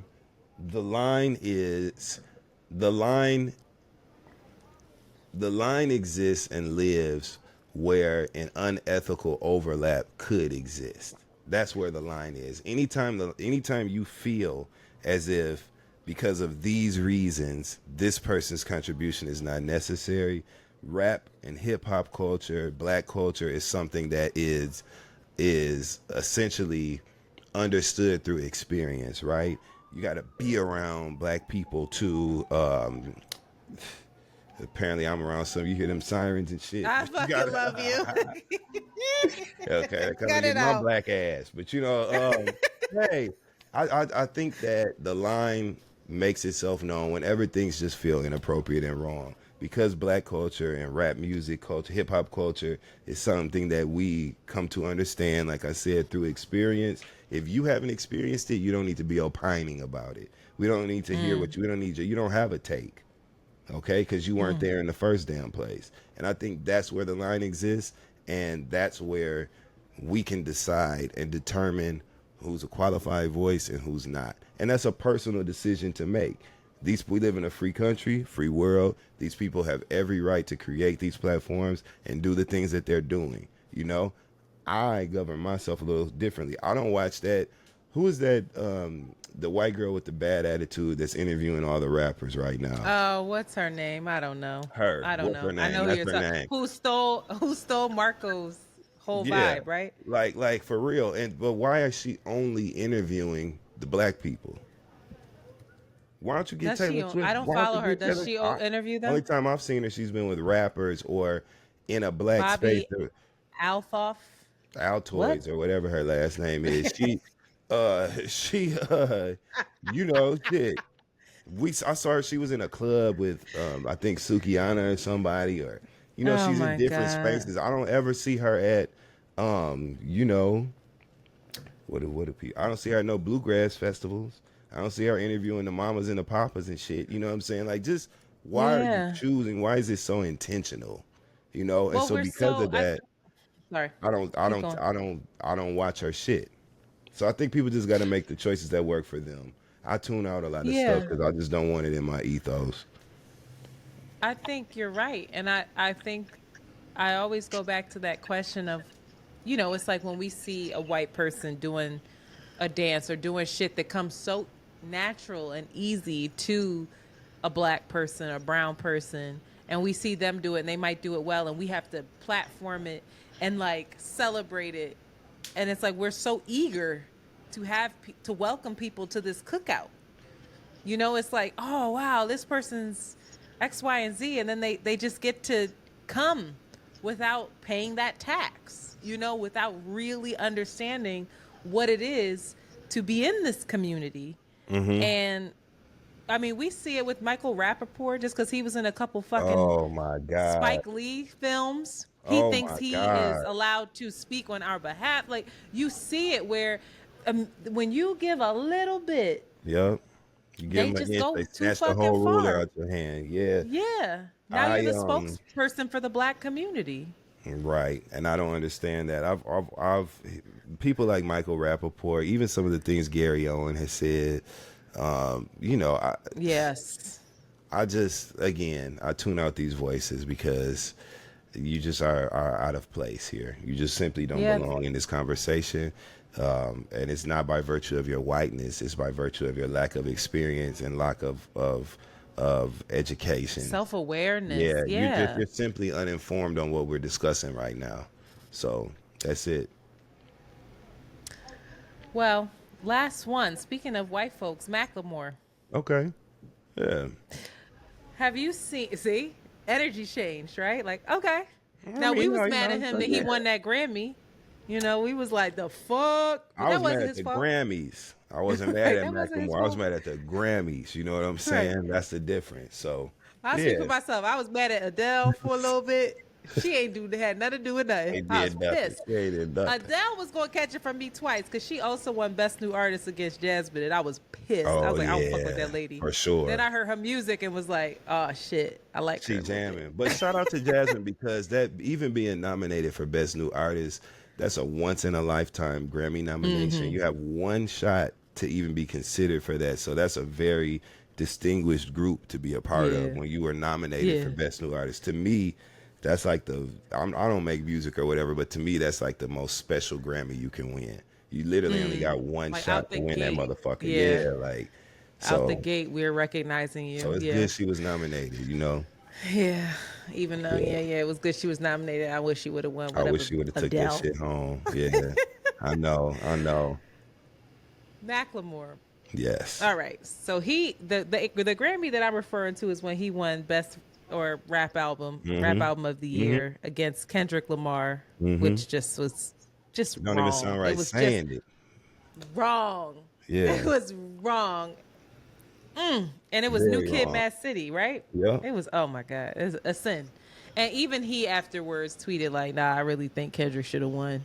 He's like, well, you should have given him the fucking award then. That didn't But do nothing but whatever. make us more mad, but go ahead. Right. We was like, Mac, shut up. Let anyway. us say it, motherfucker. Here you go, doing too Right. much again. Shit. Go ahead. Too late. Macklemore has come out with a new song. Okay. All right. His new song is Heinz Hall, which is a dedication to the students at Columbia Okay. who are protesting. You haven't heard this? No. You haven't? Oh, should I play it then? If you like. It's got Yeah. a video and everything. I mean, we don't have to. He's basically everything that I said in the beginning. That's basically what the rap is about. Okay. What's going on. He's one of the, I think, the first person to actually talk about what's going on. Can you hear me? Something just changed in my I headphones. can hear you. Yep. Oh, okay. I'm And I see. canceling out the sirens. And I see what you did. It's fine. You don't have to do that. We like the ambiance. Set the this mood. shit is okay? crazy. Would y'all shut the fuck up? Damn. Mine does it all the time. Damn. I'm shocked it didn't. I'm Okay. down the street from Jade. You know how her shit go Okay. off. Yes. It's crazy. Yes. Being like, oh, sorry, y'all. But I think he's one of the first, at least one of the first rappers, like mainstream, to do a song to acknowledge this outside of a tweet, outside of a post, Okay. you know? Mm-hmm. So, and all the proceeds from this song goes to UNRWA. UNRWA is the United Nations Relief and Works Agency for Palestinian refugees. And UNRWA, to have a Sankofa moment, that was the agency that the United States and England stopped funding based off of Israel's intelligence saying that folks working at UNRWA knew about October 7th's attack. That turned out to be false. There's no proof of that. And so we've started to fund them again. But anyway, Macklemore's white ass said, I can't take this no more. I'm writing a rap song and has a video, is performing it live.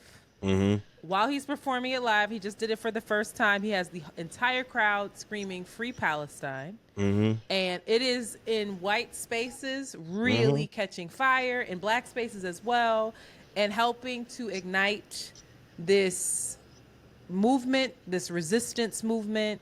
Is similar to 2020, where like you're hearing it at rallies. Like in 2020, you heard "We Gonna Be All Right" at rallies. You know, Kendrick Lamar. Like it's starting to become the cry, right? Some people are. I had conversations with people who are like, "Yeah, I want to like it, but I don't know." With all of this, like Kendrick Lamar. I mean, not Kendrick Lamar. All of this, like DJ Vlad shit, and like all these people being in our space, like. He's still a white dude, still a white rapper. I don't know if I trust it. I don't know. And I'm just like, interesting. So I'm not like, they're not going to bring attention to it because they wished it would have been someone else. Then make it and I'm yourself. just like, Then you make the damn song, right? We can't like, what is it? Uchiwali or One Mic? You know what I'm saying? If he's been made this Black song, girl lost a shorty, are you for ice? Which fuck. one Like is it? if he made this song and he's saying the right stuff in this song, and you agree with what he's saying in the song, then like the song if you want to. That's it. You don't get to choose who made the damn song. You know what I'm saying? He made it. If you wanted to make it, then you get your ass out there and make it. If he's doing if he created this song that's bringing the right attention to the right parts of this conversation, what are we talking about? You know what I mean? Like, what are you taking issue with? Like, what do you want? The fact that they feel like right message, wrong messenger. I'm like, I don't hear anybody else doing it. It's a dead DJ end street Khaled to me. is Palestinian and has said fucking nothing. Yep. And So he's watching all of his little friends beef where he ain't never coming out with another album. So he might as well go ahead. So Like, if what we doing? Like, I just, to me, it's a moot point to me. Like, if he made a song that is messaging the right thing, then that's great that he did that. And if it is catching on and more people are hearing it and more people are understanding that messaging, that's great. Let's just leave it at that. You know what I'm saying? You don't get to pick and choose unless you're an artist and you're coming up with your own art. Then you pick and choose what your ass makes. You know what I'm saying? If this is a good thing, it's a good thing. What's the problem? Period. I think, too, this is the type of thing that we have asked from white folks when it comes, or asked of white folks when it comes to allyship. Macklemore, you are in a position of privilege in this industry. You may be forgiven a lot quicker than I will be, because to be very clear, this industry is run by certain groups, certain people. There's certain money that's out there that if I offend certain groups, I don't know if I'm coming back from that. And we still live in a world where folks need money, they need a livelihood, et cetera, et cetera. Now, I think it's, to me, and you probably might disagree with this, it's a bit upsetting to me that a Beyonce, someone with so much platform, a Taylor Swift, even a Jay, who I can guess their thoughts on this based off of, and Taylor actually positions herself politically quite a bit. Taylor catches hell for her politics when it comes to who she backs and who she doesn't. So, but when it comes to this genocide, it's so touchy because of Israel, because of Palestine and the history there and how complex it is. At least just say, like, can we stop fucking killing babies? Something. Say something. Now we have this white guy saying it all.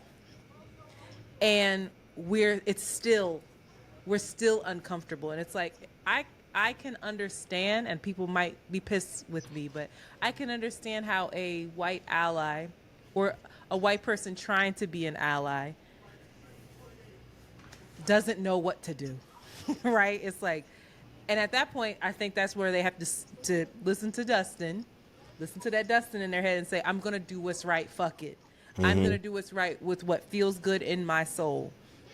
I think it's already strange to folks that he's in the rap space anyway and gets the accolades that he does, because it's like, well, hold up, you know, there's just other stuff underneath that.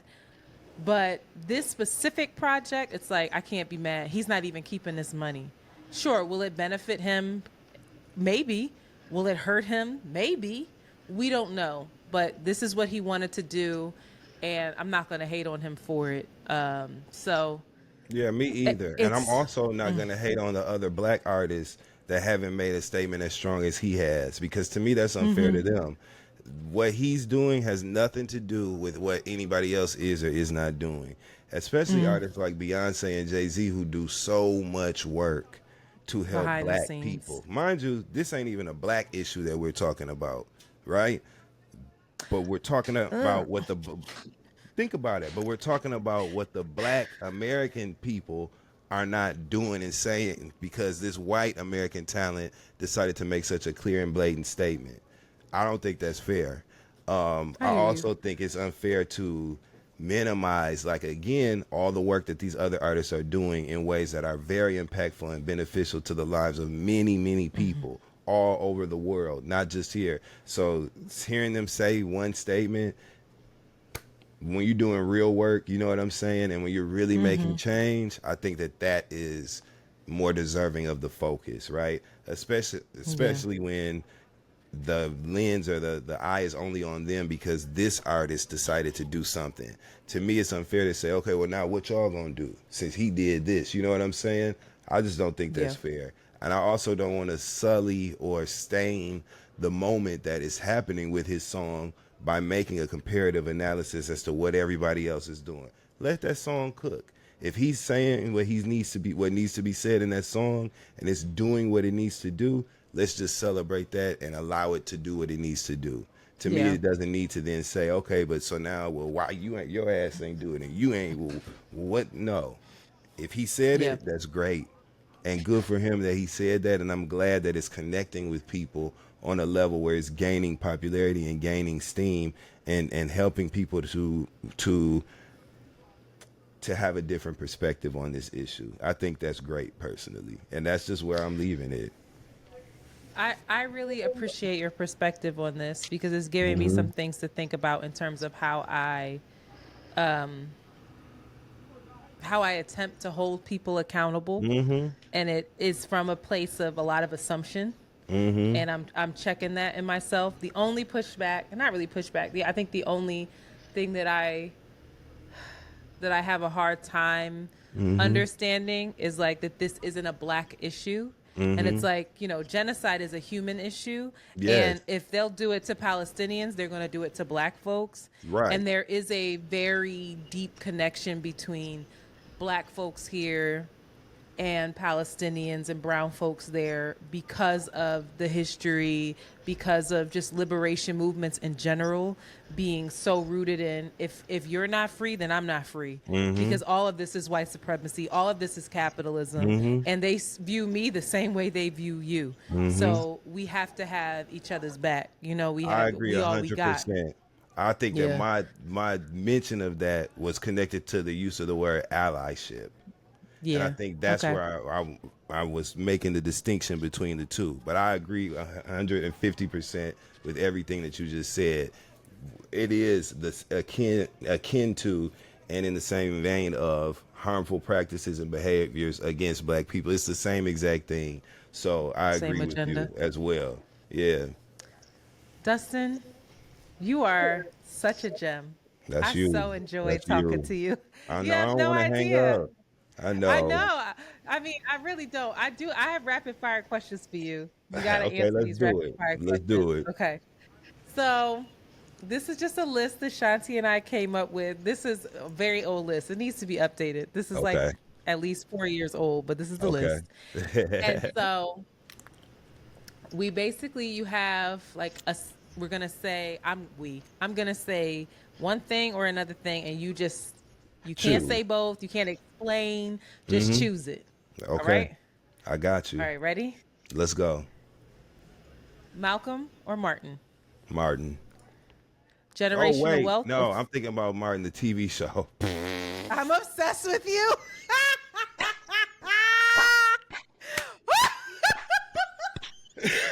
You think about Malcolm in the Middle, or what was the Malcolm part? I just heard Martin and I started thinking about Gina and shit. Okay, but no, Malcolm for sure. You know me, Malcolm for I sure. know. I was For shocked. sure. He Yeah. said, "I'm thinking about the TV show." I think about Yo, Martin. I love you. Martin. Oh, Okay.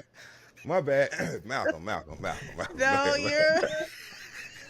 I can't believe you fucking said that, though. Oh, God. Oh, they said you saw the memes where Martin came. Remember when Martin got fucked up in Okay, the with boxing that- ring? They with said them that's how big Drake was this weekend. Knotted up, They baby. said Drake came out They had like- him on the ropes. They had him. Kendrick had him on the ropes. He did. He definitely did. All right. Okay. Oh, God. Thank you for that. Oh, man. I can't wait to tell Jay that's what she said. All right. Generational wealth or familial happiness? Generational wealth. Jay or Nas? Jay. Oh, Mac or Sephora? You're like, I don't care. What you like? Sephora. Sephora. Yeah. That one? Yeah. Fuck it. Oh, this was on here 4 years ago. Palestine or Israel? Okay. Palestine. In the light or in the dark? In the dark. Prince or Michael? Michael. Sweet or savory? Savory. Marriage or long-term commitment? LTC. Trader Joe's or Whole Foods? Trader Joe's. Voodoo or brown sugar? Brown sugar. Brown sugar. That was I hard. love but you. Brown sugar. Yeah. That's hard. Yeah. A seat at the table or lemonade? Oh, fuck. God. Ooh. This is hard for me because Lemonade has some of my favorite Beyonce songs of all time You're on not, it. you're So not it's allowed hard to for me, do but this. a seat at the table. A seat at the table. It's undeniable. That album, it's a seat at the table. Nicki or Cardi?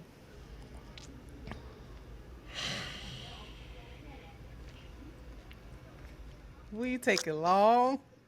Ooh, because again, but you don't want me to explain it. So, oh my See? God. Cardi. Beans or Jada Kiss? Jada. Yeah. Jollof or rice and peas? Jollof. I hate rice and peas. Oh, woo. Missionary or doggy style? This one I want to say both, but okay. Missionary so we can kiss and look at each other in the face. Yeah. Protection or pull out in prayer? Protection. I'm the grown. I'm a hoe. I'm I know not that's dumb. right. You know what I'm saying? I know Protection. that's right. Yeah. We already said this one. Is it Uchi Wally Wally or is it one mic? Uchi Wally Wally, baby. Uchi bang bang. Okay? That's what that is. Yes. Love Jones or Jason's lyric? Jason's lyric, because we all thought they was doing it for real. For real. Lisa Bonet or Nia Long? Nia Long.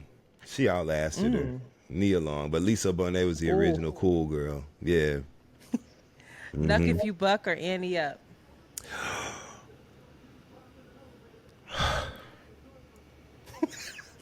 Not this being the most stressful part of the show for you.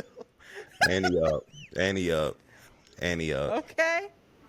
9/11, inside job or terrorist attack?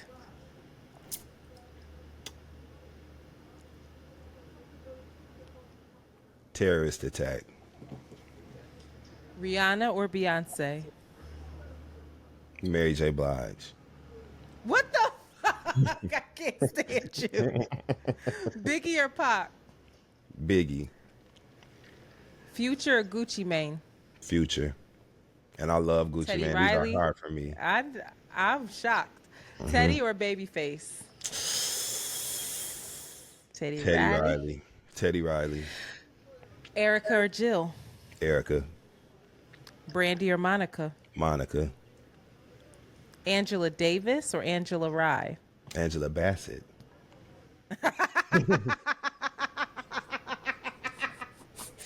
You're killing me right now, and you're so fucking witty. It just comes off the top of your dome. I could never. You can't teach this shit, y'all. It's Angela just a Bassett. skill. because she can play them Oh, both. God. So I'm gonna pick Angela Bassett. Okay, that's right. Because I love Angela Rye, but These I are love Angela Davis too. Shit, so I'm gonna go with Bassett.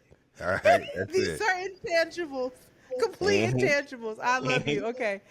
Oh God, read the book or watch the movie. Read the book. SWV or Escape. Escape. Minus Latasha. hmm the Escape 3, the 3 that's on the road right now. Give me them. I have a Oh, long, deep love for Escape. Y'all know I love Escape with all my heart. I love Escape. I'm always gonna pick Escape. That's it. Portia or Nene. Nene, because I ain't no Portia without Nene. Nene. Ebony or Portia's Nene. incredible though, but Nene. Who? Ebony or Nene. Ebony. Fuck Nene. If you I talking know about that's Ebony, right. Ebony, my girl. That's I know family. that's Shit. right. I know Fuck that's right. Nene. All right. Ebony K. Williams. Flats or Shit. drums. Flats. Netflix or Hulu. Netflix. Buy stocks or buy flights. Buy stocks. Insecure. Issa or Molly. Issa. Prove your point or pray for peace. Prove my fucking point. And finally, love and light or money and dicks. If you live in love and light, then you get the money and get. So money, love and light. Yeah. See how Yeah. you could not nobody can follow directions on this. Thank you, Love and Dustin. light. Love and light. Yeah. Love and light. It's all encompassing. Love and light. That's where the money and dick at anyway, in the love and light. So yeah, that's where we I at. know that's Love and right. light. Yeah. Dustin, thank you so much. I had so Thank much you, fun friend. talking to you. I love you, friend. I want to come back. I so appreciate you. Yes. I want you to. Will you really for real, Absolutely. please? Anytime. Yes. Okay. Yo, I Thank always come you. over and play with y'all. Thank you. Shout out to Around the Thank Way you. Curls. Thank you. Okay. I know. Wait, can you? I mean, people know. You can follow Dustin at Look at Dustin everywhere. Yeah, everywhere. You Look at can listen to the Friend Zone every week, child. Dustin. Yeah, every Wednesday. Yes. Every Wednesday, and then for Holding court. can We're we back talk in about session. holding court? Yeah, you're back in Absolutely. session. Yeah, we're Okay. back in session. We're in season 3. Things are rolling and rocking. It's a great season for us. We're talking about all the latest legal news-focused headlines and breaking it down from a technical perspective. Shout out to my dear friend and sister Ebony K. Williams. We actually just won the NAACP Image Award for that show, so it's a very good time Yes. for us right now. Season 3 is in full effect, and you can listen to us everywhere that podcasts are heard. Every damn Wednesday, we coming for y'all. Season 3. Congratulations. That's amazing. Shout out to Ebony. Shout out to Fran. Shout out to Absolutely. Asante. Absolutely. And big shout out to the God, Yes. Dustin Ross. I love you so much. sweet. Thank you so much. I love you too, friend. Thank you so much, Antoinette. This was so fun, and All like right. I said, I'll be back because I've been here now. So now I'll be I back. know. God damn it. It's on now. I know. Yes. You got to come with Shanti so y'all both can cut up. Yeah, I would love I to. can't. I would love to. Shout out to Shanti. You Yeah. know, me and Shanti then kicked it in a couple different spaces. You know what I'm saying? That's Shout what out to I'm Shanti. saying. And shout out to Van. Me, Shanti, and Van was all on Bet on Black together on Revolt. So yes. Yes. Shout out to Absolutely. Bet on Black. Yes. That was amazing. I was so happy to see that. I was like, oh my Yes. God. We had a good time Happy doing that that. she's safe down there with people. Absolutely. All right. Please rest up. Feel better. Thank you. Thank you for talking you. to me. I'll bother you later. Absolutely. And with that, we are out. Peace out.